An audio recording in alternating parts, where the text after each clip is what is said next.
Welcome to the Women in Business radio show with Sian Murphy, connecting women in business around the globe.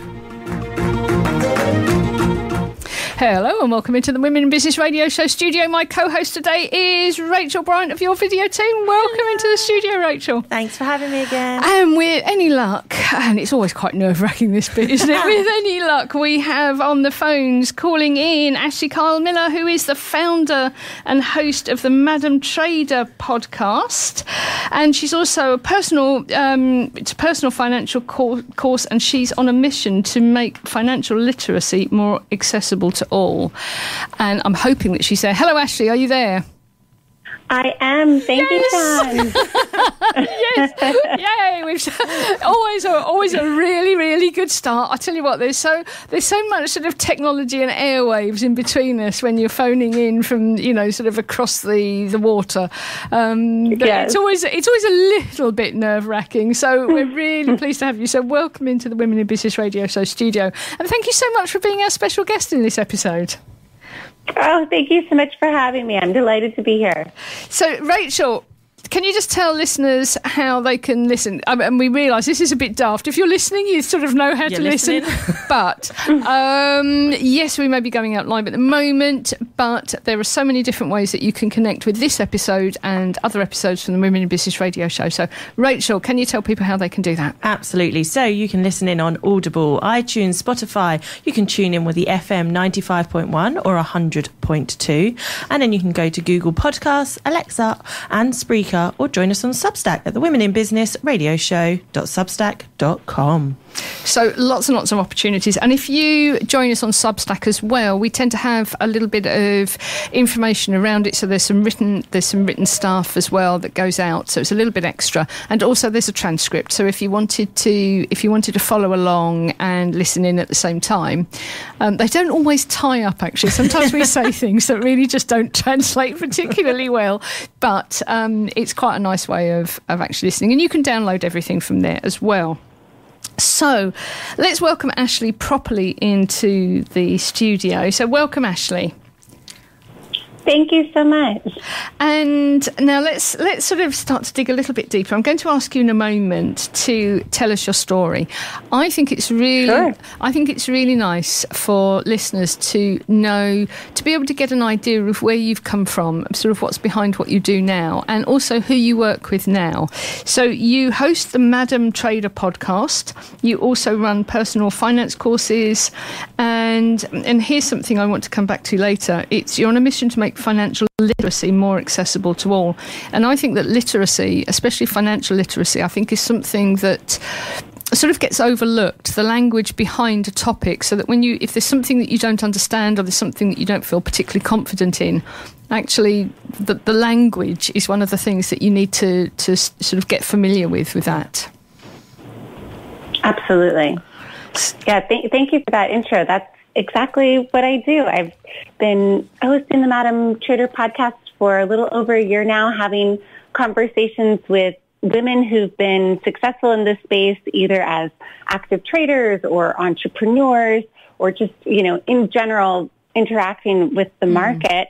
And then we also make it our mission, like you said, to make financial literacy more accessible. So it's not just sharing these stories of people who've done it, but breaking down these concepts that can seem a little lofty and nebulous and making them really easy to digest. Because that is one of the hurdles that I find with, people who've historically kind of been excluded from the conversation, is feeling like, well, I don't know what's going on. I don't know if this is for me. And the reality is it's for everybody, whether, you feel like it or not. The world of money and markets affects us all. So we do these short little mini episodes where we'll take something like inflation or, whatever's really topical and break it down and make it easy to understand so it doesn't have to feel like this big scary thing out there. And then, like you mentioned, we also have a really wonderful course on starting to build the foundations of wealth, just, again, breaking down these concepts in a more structured manner. It has got a great workbook that comes with it so you can figure out your own financial net worth and create some really tangible steps to reach your goals. So it's been a really fun project that I developed in partnership with T3 trading companies, where I'd worked for several years in Lower Manhattan beforehand, and I looked around and I said, okay, guys, this is great. Where are all the women? He said, yeah, we know. Why don't we do something about that? I said, yeah, well, I'm going to do something about that. So here we are, a little over a year later, and it's been a really fun journey to make this more available to everyone.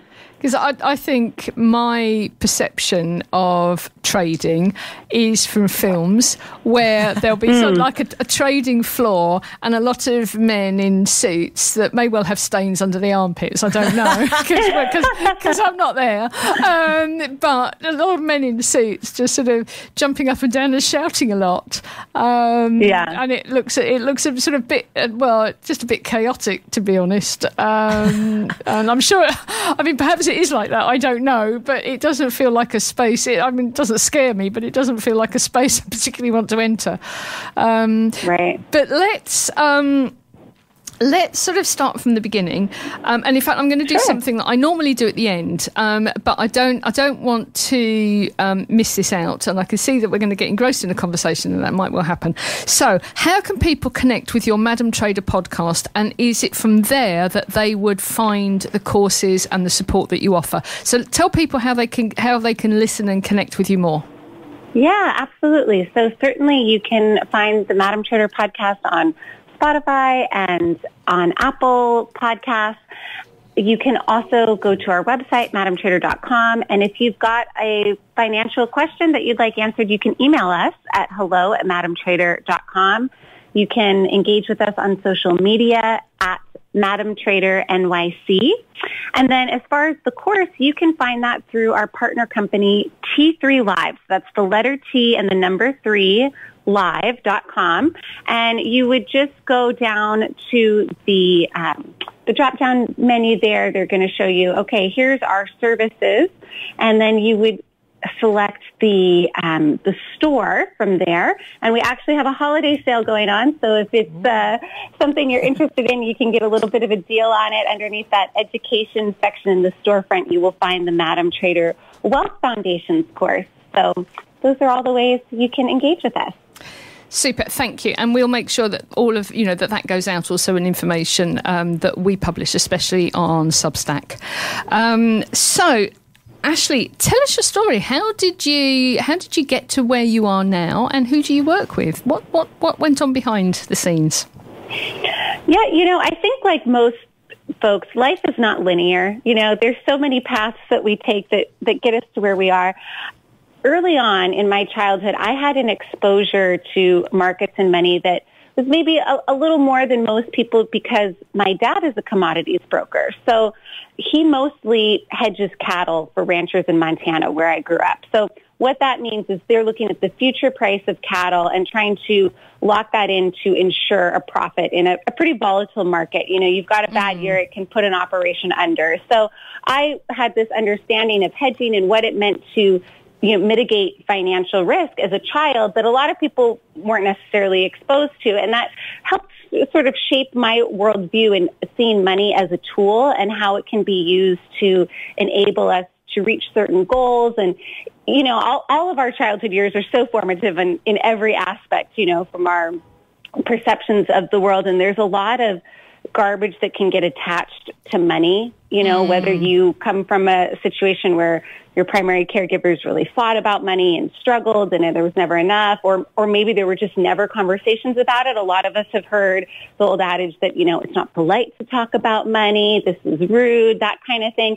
And that really hurts people to make it seem so mysterious because the reality is, it affects all of our lives every day. And when we can take away some of that power of feeling like, ooh, this is something that, I'm not supposed to like, it makes me greedy or this or that, and to say, no, this is simply a means of exchange.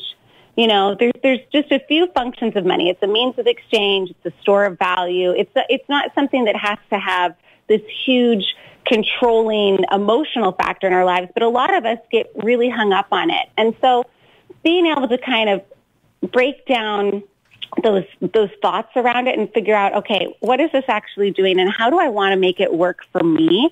It's incredibly powerful, and I've seen it make tremendous change for myself, for others. Just being able to get a hold of it enables you to really, do the things that are meaningful for you and make your money work for you in ways that matter, whether that's, investing in ESG companies or things that you find really important in the world. You can vote with your dollars, and also just, again, building that future for yourself. I think it's one of the most powerful things we can do, and it's often overlooked. I don't know about in the UK, but in the US, there's no comprehensive financial literacy curriculum in public schools or private, really, that I know of. There's a few exceptions. So we really kind of end up falling into the patterns again of whatever we were exposed to as kids, whether that's more of, spender, saver, abundant scarcity mindset type of thing.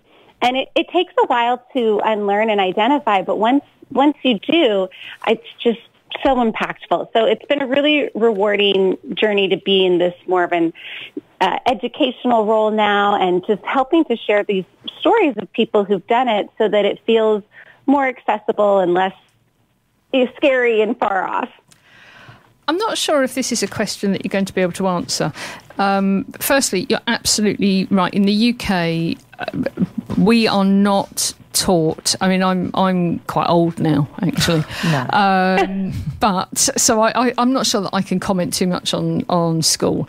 But it's certainly not anything. I don't remember ever being taught about money, certainly about finance, and the wording around finance. And from discussions that I have with businesswomen now, it's not something that is being taught as a matter of course, to be honest. So I'm not sure if this is something that you can sort of encapsulate. But if you could give people, so we're talking about the financial literacy, if you could give people one or two concepts around words or phrases that you think would help get them started, or that are key misunderstandings, are you able to do that? Are there a couple that you could mention now? Sure, yeah. I think one of the biggest things you need to understand is the difference between assets and liabilities. So these are terms you often hear in accounting, but this is something that you see a lot of times people are struggling with when they're trying to come up, is we'll focus on purchasing items that make us feel like we're wealthy, but they are actually not generating any income, right? So if it's buying a fancy car or a nice house, and really we're just accumulating more debt. And to be clear, debt is not always a bad thing. I think there's a lot of shame around that. Certainly in the States, there's so much consumerism debt, which can get really out of hand. For, business owners and wealthier individuals, debt is called something else. It's called leverage because you need to borrow money, right, in order to grow. So it's understanding how you use these instruments, right? Are you borrowing money in order to create something that is going to cash flow, or are you just taking on an unsustainable load of debt? And then recognizing the difference between having items, like a car is a depreciating asset, right? It loses value over time. It is not, unless you're an Uber driver or something, there's no way that vehicle, or it's, a delivery truck, it's not going to be making you back money. So thinking about where you want to be putting your dollars to work and really treating it that way, right? Am I putting my money into things that are losing value or that are going to generate an income and a cash flow? And then also within that, it doesn't mean that you don't get to enjoy things that don't create value, right? There's plenty of things that we experience in life that are just that. They're just a wonderful experience, and that's fine. Just being thoughtful about it, right? So one of the things that we do in the course is we have people really think about what is meaningful to them. What do you find of value? And that's very individual.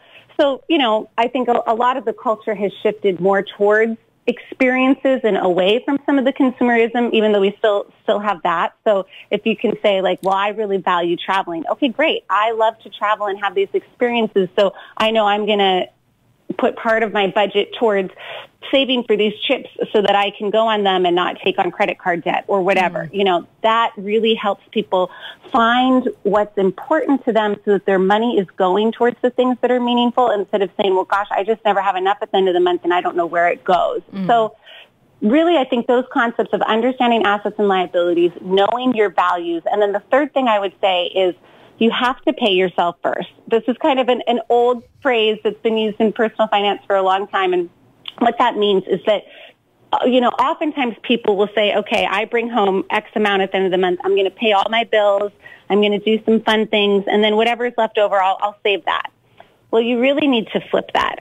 So there's a certain amount of fixed expenses that we all have, right? Your rent, your mortgage, insurance, what have you. That's the same.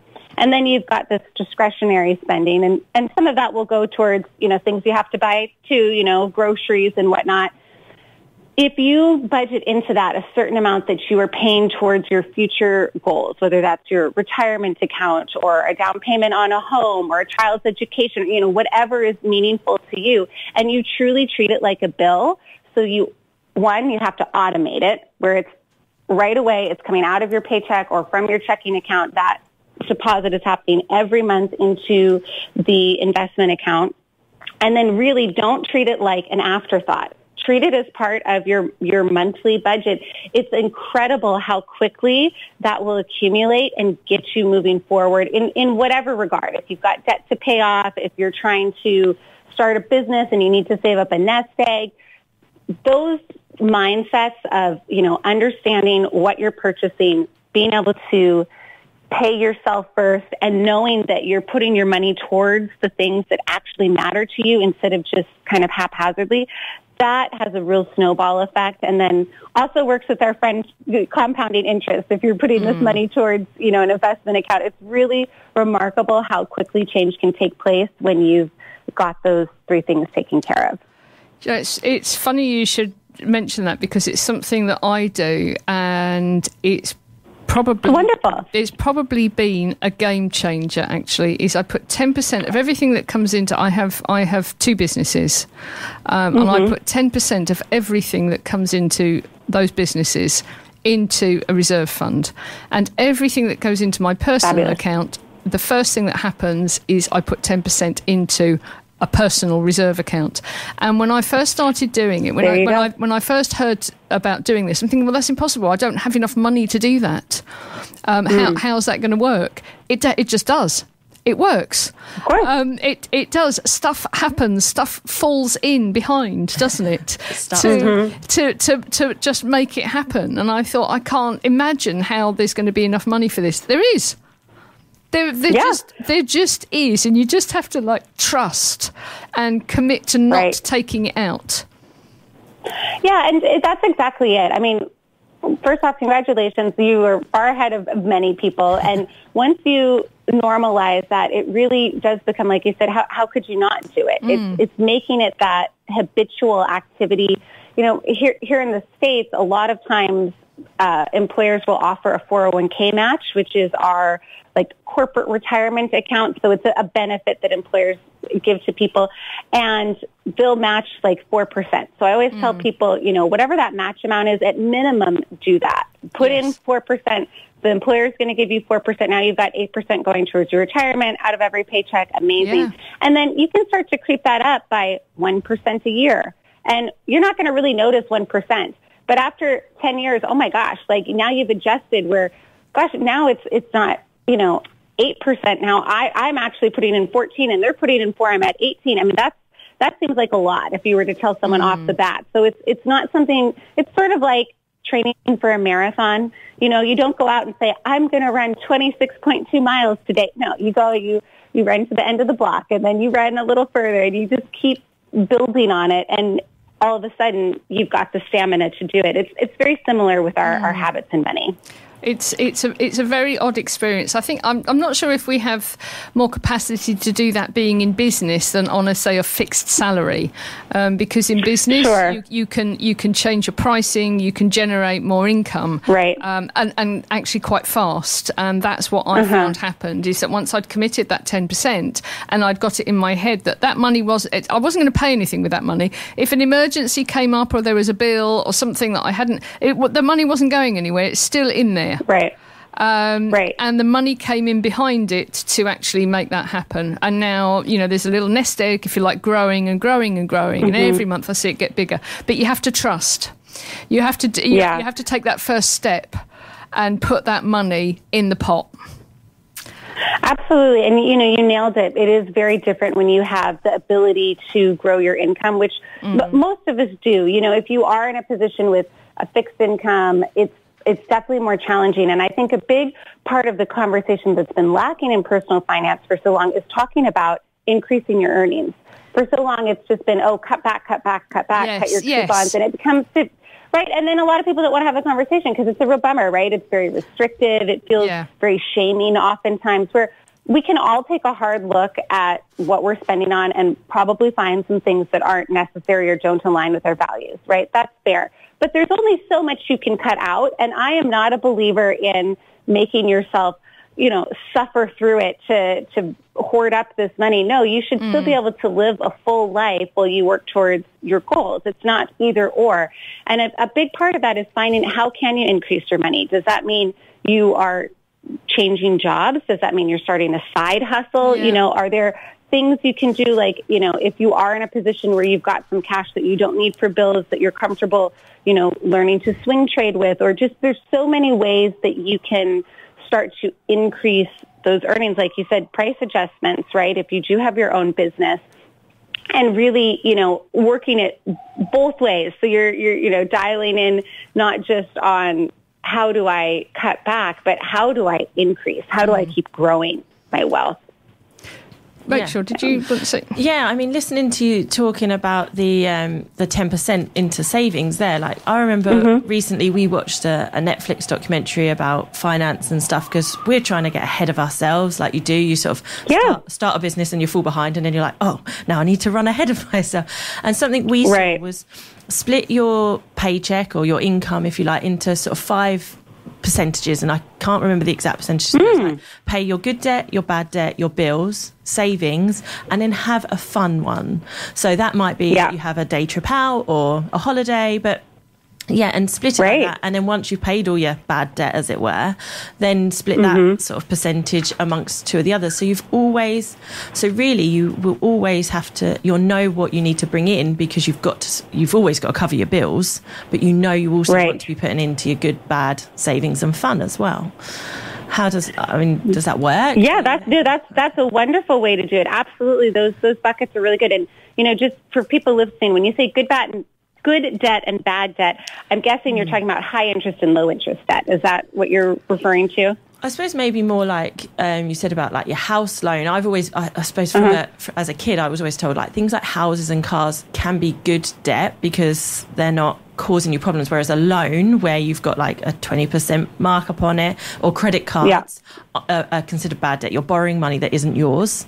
But again, happy to understand what you're... Yeah, no, we usually talk about it in high interest and low interest. So, saying good debt, kind of like that leverage, would be something where it's, lower than the returns you would get in the stock market is a good way to think about it. If this money were put into something else, would it make me a higher return? And that's one way people think often about paying off debt. There's several ways to go about that. If you look at your highest interest debt, or some people like to take, the smallest amount and get rid of it so they feel successful with it. Just understanding what kinds of debt you have is very important when you're allocating your funds, so that you can create a plan for yourself. But then absolutely, I completely agree. You've got to be able to put some into that fun bucket every month. I thoroughly believe we've got to keep living our lives. One of the percentages that are thrown about a lot over here is, we'll say 50, 30, 20. So 50% to expenses, and then 30% and 20%. So you've got fun stuff and savings. I think you can play with those. It's really fun to adjust how much you're putting towards goals and see how quickly you can get there, whether that is paying off debt or, increasing retirement or saving for that business. And there's a lot of online calculators you can do and put these numbers in. If you have an investment account, they'll show you graphs. If you increase your percentage, these are the projections, that kind of thing. There's a really fun one you can find that's years to retirement, right? If I'm saving 2% more or 3% more, how quickly can I get there? So that visual, I think, is very helpful when this feels a little overwhelming, is to just find some of those calculators and play with it. And then you'll find what works for you. Everyone's situation is different. Everyone's tolerance is different for, what they feel comfortable putting away, or what load of debt they feel comfortable carrying, or, how much fun they want to have, all of those things. So, once you find what works for you, I really believe that, personal finance is personal. It's very individualized. There's no one size fits all. There's kind of these general markers that we go through, but then, you just have to be really honest with your situation, and then be kind to yourself. I think there's so much out there that makes us feel kind of crummy about it. And the reality is you're probably doing better than you think you are. Yeah. A lot of people struggle with this. It's a very human thing. And like we said earlier, it's not something that's really formally taught very often. We usually just kind of pick up the habits of the people around us until we make a conscious decision to learn more about it. So you're doing great. I think your 5-bucket solution sounds like a really strong approach. Phew, thanks. Just wanting to pick up there on something that you mentioned earlier, and I think we almost sort of just touched on it, which is some of the shame and the finger pointing and guilt making that is, if we're not careful, foisted on us, but also that we take on board ourselves. Even if nobody is finger pointing, I think as people, so many of us actually take that shame on board about money, and it can be so destructive. And yet it's really sort of quite external, isn't it? It doesn't go to who you are as a person. It's not at all. It doesn't. It's not about your personal values. It's not about what you do or how you are or how you behave. And it just we just take this crap on board, don't we? Yeah, no, absolutely. And, there's a lot of circumstances to be very cognizant of, what is the background we came from, both socioeconomically, but then really within that nucleus family, how was money talked about? How were we exposed to it? And did we feel about it? And it really is something that, everyone experiences, and yet we have these ideas around, what do you earn? What do you spend? What do you save? And it what you see on the outside doesn't necessarily tell the whole story. Yeah. Like, we've mentioned cars a few times and car payments and things. So I live in New York City. I also spend a lot of time in Montana, where I'm from, and I drive a very old car when I'm in Montana. And you know what? That car is paid for, and I do not care. It gets me where I need to go. So that, to me, again, I don't want to put money into a depreciating asset that I don't use very often. I don't care what people think in me driving up in an old car. So that's great. Some people feel like, I want to have the newest car, and that's fine if that's your value. Just how is it getting paid for? Is it actually crippling your life, or is it, something that you're really in a position to do? So understanding how we feel about ourselves showing up in the world is really interesting with our money. We can all think of people who have to have the newest, fanciest thing, or people who, and again, I'm not trying to say that that's wrong either. If that's what you're into, great, go for it. But then I think it also has such a ripple effect in the choices we make and how we are consuming the things that matter to us. If you're a fashionista, get it. But maybe you try one of the, clothing rental companies that's not only more sustainable on your wallet, but more sustainable on the planet, right? Things like that, where we can still enjoy the things that matter to us without it putting us in financial duress, without having, negative impact on really the planet as well. So there's so much that goes into it, and you can get pretty deep pretty quickly with it, where you think, where did I pick this up? What did I hear about this? But I think, did I blame learn my parents this, for everything. from, well, definitely they have a huge impact. I mentioned my dad earlier, and this exposure to the markets. I was definitely taught, don't spend more than you make, that kind of, more of a metered approach to it. And I think that's great in a lot of ways, but then there's also times where, we talked about taking on a risk and having, financial leverage for a business can actually be a positive thing, where you oftentimes need that extra to keep growing. And if you've been taught, oh no, debt's just always bad, that can hold you back too. So it's understanding, what is this being used for? Is this high interest or low interest? And just really being honest with yourself about what's meaningful to you. And then, the amazing thing is, once you understand what you value, it doesn't matter what anybody else values. Yeah. I really love going to the theater, and it can be quite expensive sometimes, but you know what? It's something I value. Yep. I take great enjoyment out of it. If I spend $100 on a Broadway ticket, it doesn't matter what anybody else thinks about that. I loved it. And so I don't have to feel bad about it, and I think that's something that can often get in our way, where we feel like we have to justify what we've done with our money. Oh, well, I spent that because this. No, the only person you have to justify it to is yourself. It doesn't matter what anybody else thinks about it. So it's not the easiest thing to do, and certainly can get hard with families or friend groups. But I think the more we talk about it, the more we take the power away from that feeling of shame or control, where we can just be honest and open and, find more of a normal way of talking about it. It's crazy how uncomfortable people still are and how detrimental that is. I mean, I'm not sure about in the UK, but now in the States, there's been a lot of states that have passed laws where you have to put the salary range of a job on the job posting. And that's helping to close the pay gap and some of the, shenanigans that have gone on there. Because if you never talk about it, how are you going to know if you're asking for something that's way below what the actual market value of this role is? And part of that is very much cultural and something that's been genderized and stigmatized, where we're told, oh, that's just, that's not polite. And that's one of the biggest things I'm trying to break down, that no, actually it is polite. You do need to talk about this. Otherwise, you're never going to be in charge of it. I think the other thing is, it doesn't have to be anybody else's business, does it? I think a lot of people are scared of having more money because of what other people, because of some of the comments that they may have heard as a child. Money doesn't buy happiness, or people who have money are rude, and actually, nobody needs to know what I've got in my bank account one way or the other. Not at all. Not at all. I think there's that misconception. Yeah, no, I think that's spot on. And I really think money doesn't change people. Money reveals people. Yes. If you were a generous person and you become very successful, you're still going to be a generous person. Yep. If you were a stingy person and you become successful, you're still going to be a stingy person. So it's like not necessarily the money that does it. I mean, it does change your circumstances. And I will say this. Well, I think there's some good intentions sometimes behind things like, oh, it doesn't buy happiness, it's the people in our lives.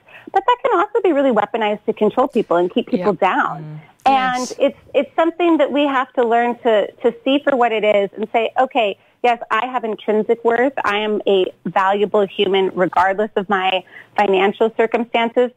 And at the same time, we live in a world where money is currency. We need to understand it to operate in the world. And it may not buy happiness, but it sure buys ease. It can buy back your time, which is incredibly valuable and enables you to do things that are bringing you happiness. And it can create, prosperity and opportunities for others too. It doesn't have to only be self-serving. I think sometimes there's this idea of like, if you have money, you're a Scrooge. Not necessarily at all.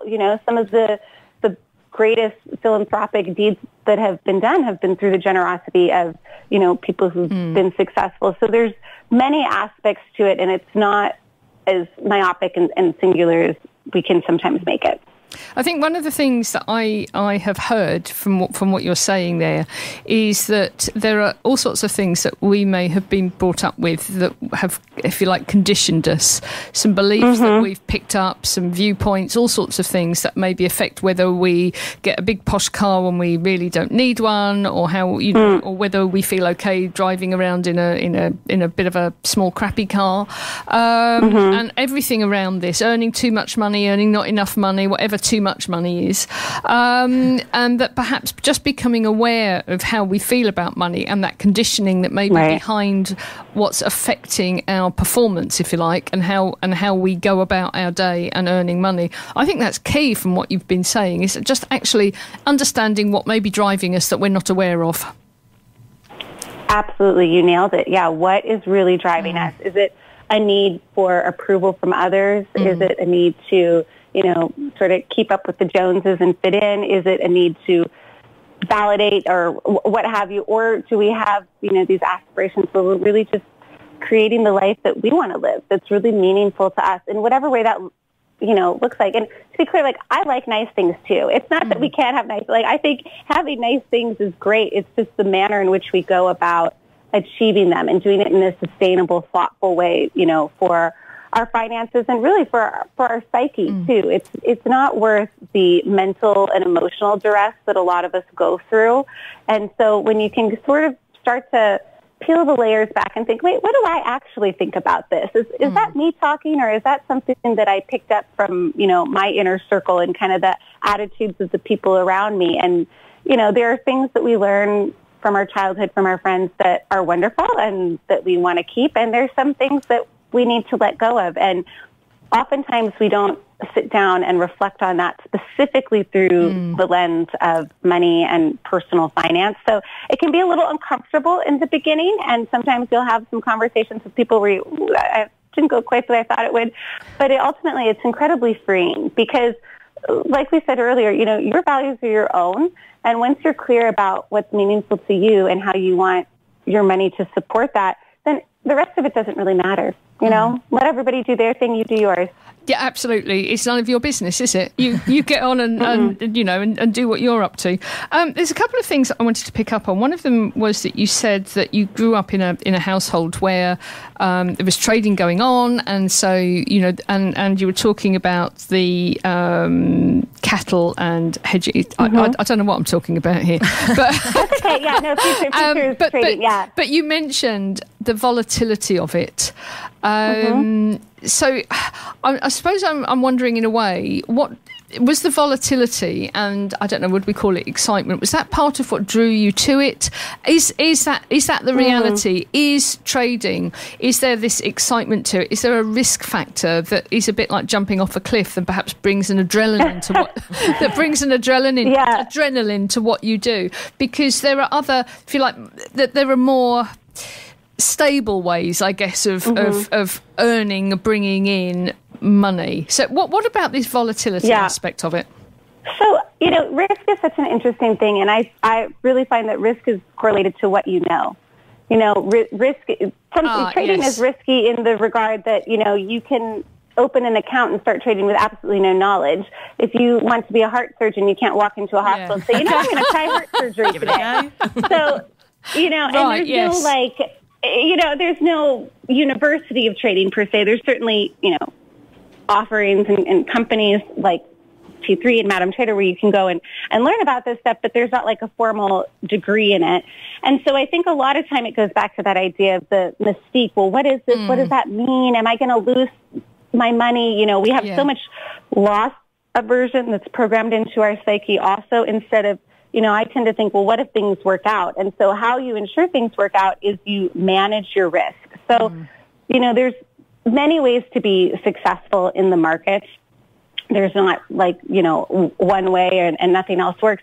So you've got to, again, go back to your goals. When you look at people who are, buy and hold investors that are looking towards the long run versus the more active traders where you see that volatility, the market needs active participation. Otherwise, price would never change, right? You need people in it. You have to understand what your goal is. So in order to sort of stomach the volatility, A, you've got to know yourself. Like, some people have a bigger tolerance for risk than others. B, you've got to manage your risk. So when I was mentioning the commodities trading, hedging is managing your risk. You are locking in a future profit. So maybe the market will be higher at that time and you've already sold your cattle or your corn or whatever at a certain price. Well, you could be mad at yourself, oh, the market's higher than what I sold for, but what if the bottom falls out and the market crashed? Boy, you're going to be really glad that you had that future contract already. So there's an element of it that if you really are good at managing risk, you don't eliminate volatility and, the potential for loss, but you keep a tight rein on it. And so a lot of it is really understanding the mechanics of that. There's something in trading called a stop loss. So you can enter a trade and then you say, okay, if it goes down by, X amount or X percentage, automatically the trading system will sell. So I'm not losing everything, right? And really everybody should be using these tools who's active in the markets. And the problem that you hear when, people get involved in crazes, whether it's, meme stocks or crypto or whatever the hot thing is, oh, it's going up and up and up, and they don't understand the mechanics of the markets. Markets go two directions, right?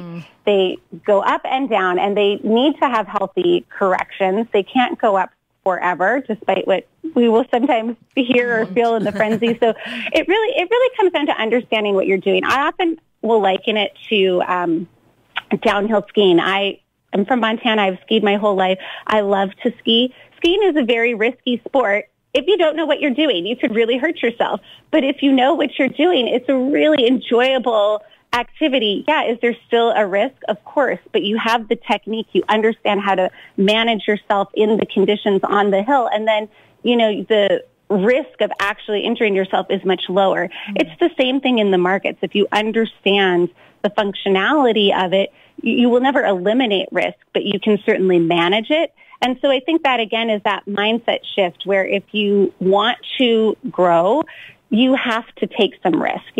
Risk and reward are the opposite sides of the same coin. And it doesn't matter if it's financial risk, if it's your career, if it's a relationship, you've got to go for it. If you never go after it, nothing's going to happen. So yes, you will have failures, you will have setbacks, but it's how you respond to those and then how you pivot, what you learn from it. So, I think that risk gets a bad rap where it's not so much that markets or life are risky. It's how you handle that risk, how you manage it, how you're thoughtful about the risks you're taking on and not taking on, outrageous risk that you can't recover from if it doesn't work out. So the phrase that's come into my head, and I think I love your analogy with downhill skiing because it actually applies to that as well, is don't dabble. There you go. Don't dabble. There you go. You can learn how to do this, and it can be exciting, and you can win, you can lose, but you can learn how to do this, but don't dabble. Yeah, it's very true. I mean, and if you are going to be someone who treats this like a casino and dabbles and does whatever, don't do it with the rent money, right? Like if this is your plaything, like okay, but people get hurt by playing with something that they don't understand with money they really need. So maybe take your theatre money, and if you're going to dabble, do it with your money that you're going to the theatre. Don't do it with your rent or your mortgage or your food. Right. Or I always say, so there's a thing called a demo account. If you are interested in learning to trade, you can open basically a paper trading account. So you can practice the mechanics of it and see what would happen. Now, it's imperfect because these... Oh. Yeah, exactly. It's Monopoly. So, the trades are not executed in the market, so you'll never know how they would impact the market, though, a small amount of shares shouldn't really change much. But it's a nice way to trade and see how you react. How do you react when you win? How do you react when you lose, right? Knowing how to manage your emotions. And then when you start, I always tell people, take an amount of money that you are okay losing 100% of it. Yeah. Now, you shouldn't because you will learn how to manage your risk, but take whatever amount that is, and that is your tuition to the markets, right? That is, you're going to the school of investing and trading, and you're going to say, okay, here's my, whatever, if it's $50, $500, $5,000, $50,000, whatever it is in your world that you can put in.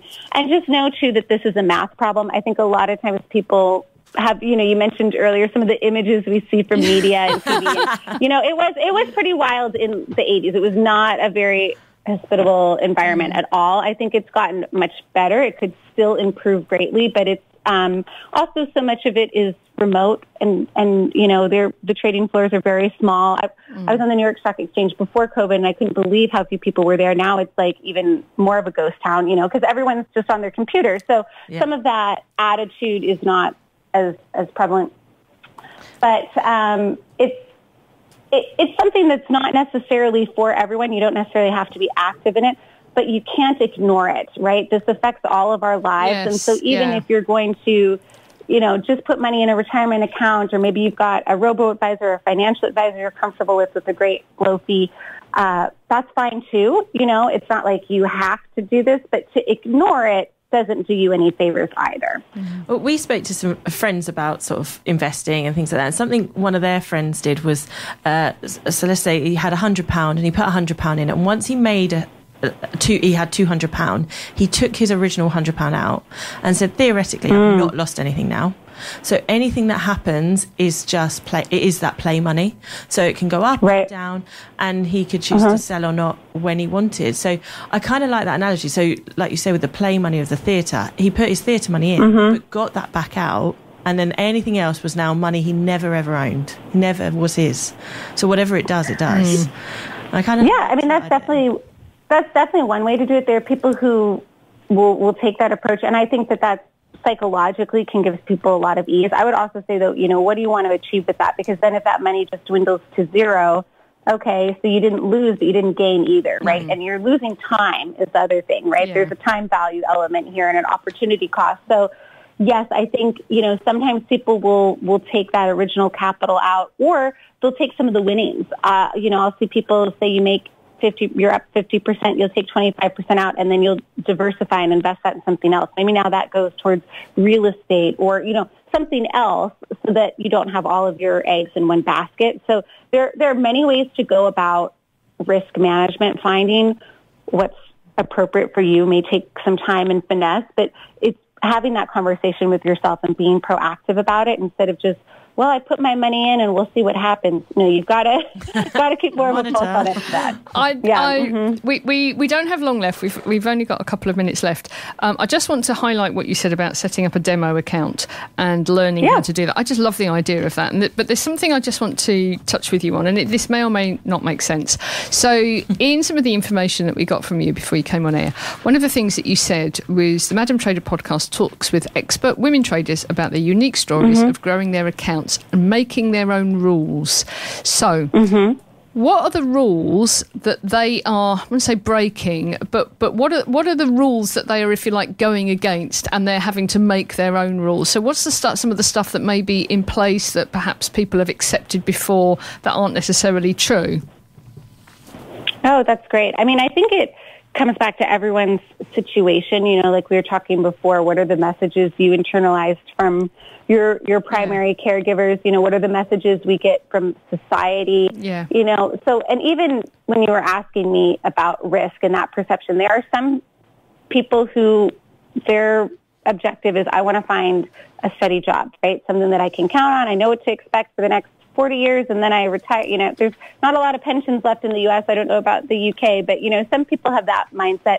Sometimes it's breaking that attitude where you're like, well, actually, that's what my example was, but I would like to grow more than that. And so I'm going to find these other avenues. And that's not to say that the person who chose that, stable job is wrong. They're not. That was right for them. That's fine. It's understanding what were the rules or the examples that were set for me that don't make sense for me, that aren't going to align with what I want to accomplish. And so, I've talked with women who, wanted to be there when their kids were young, and, there's virtually no support in the U.S. We do not have, we're in a total healthcare crisis, childcare crisis. Like it's not something that's really common for people to have one person earning an income anymore. So I've talked to women who said, well, I'm going to be a swing trader, and then I can still be around when my kids are small, but I can be involved in the markets. Things like that, where you're creating new rules for your own life. And I think breaking some of the societal norms or expectations or ideas that you just kind of fall into. We all have moments where we think, wait, what am I doing? Am I just doing this because this is what everyone around me is doing, or is this really what I want to be doing? So I think that breaking the rules is something we should all do in certain points in our lives, because there's a lot of rules, whether they're, clearly laid out or something that we've just internalized, that don't really serve us anymore. So, being really honest with yourself about what is meaningful to me and how do I want my life to look. And it's really wonderful to hear stories of people from all kinds of backgrounds and situations and how they've come to start creating more wealth and income for themselves, and the impact that's had not just on them individually, but then, their whole community and what you can pay forward with that. I think that's one of the oftentimes overlooked elements of this. Like you mentioned, people oftentimes feel kind of weird about money if you don't grow up around it, where it's like, ooh, I don't want to be perceived as greedy, or this isn't people won't like me. Yes. So it's about identifying those rules and deciding which ones you want to break. We literally are coming right up to the end of it. First of all, I want your what's your top tip for being in business? Top tip for what you do? Ooh, gosh, that's such a good question. To say my number one top tip, I would say you have to keep innovating. As soon as you stop, you're going to flatline, right? So brilliant. Markets are always changing. you've got to be able to pivot and be honest with yourself. I think sometimes we get an idea and we think, this is it, this is how it's going to work, and we kind of run it into the ground. So I would say just never quit listening to your customers, your colleagues in the marketplace, and keep innovating. And final question, what do you know now that you wish you'd have known when you started out? Gosh, there's so many things. I would say... We've got about a minute. Okay, yeah, gosh, I would say kind of piggybacking on that is, innovate, and, the priorities you set have to align with the priorities of your partners. And so being really clear about that from the get-go is going to set you up for success. Ashley Cole-Miller, founder and host of Madam Trader podcast. I'm going to be listening to this. I recommend anybody else just go and listen to this, and let's get control of our financial destiny. Ashley, thank you so much for joining us. Also, thank you, Rachel. Thank you so much. Thank you, Rachel, for being my co-host today. This is the Women in Business radio show, and we will be back with you next week. Thank you so much. Thank you, Ashley, for being our special guest. Take care. Bye. Appreciate you, Sian and Rachel. Bye. Bye. Tune in next week to the Women in Business radio show for more stories, ideas, and inspiration to help you grow your business.